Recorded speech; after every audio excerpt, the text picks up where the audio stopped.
President Trump is running out of patience with Russian President Putin, threatening biting tariffs against Russia unless there is a deal to end the war in Ukraine within 50 days. Nancy Cortez is at the White House with the latest. I think this is a chance at getting peace. After months of failed talks, President Trump is taking a side, and it isn't Russia. Today, he announced the U.S. will produce more weapons for Ukraine, with Europe footing the bill. They're paying for everything. We're not paying anymore. We have an ocean separating us. I said, we have a problem. We make the best stuff, but we can't keep doing this. The move is meant to ensure that Ukraine gets the support it needs, even if congressional interest wanes after 3.5 years and $130 billion. It's potentially a lifesaver for Ukraine. John Sullivan is a former U.S. ambassador to Russia and a CBS News contributor.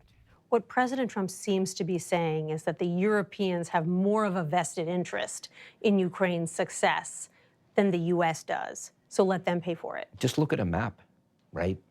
Which is not to say the U.S. doesn't have a serious and important interest, but the real immediacy is in Europe, Central Europe, and that includes Germany. I just want to recognize just the longstanding partnership that we've had. Just today, Germany's defense minister met with Pentagon officials to discuss a plan to finance at least 2 new Patriot missile defense systems. Ukraine has been begging for them after the deadliest month for civilians there in 3 years. And while Trump has had his clashes with Ukraine's president, lately Russia's Vladimir Putin has been irking him even more. I always hang up and say, well, that was a nice phone call, and then missiles are launched into Kiev or some other city, and I said, it's strange. And after that happens 3 or 4 times, you say, the talk doesn't mean anything. President Trump is also threatening to impose new sweeping tariffs on countries that buy oil and gas from Russia, primarily China, Brazil, and India.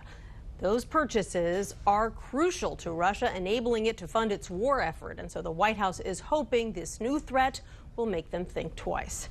Nancy Cortez, CBS News, the White House.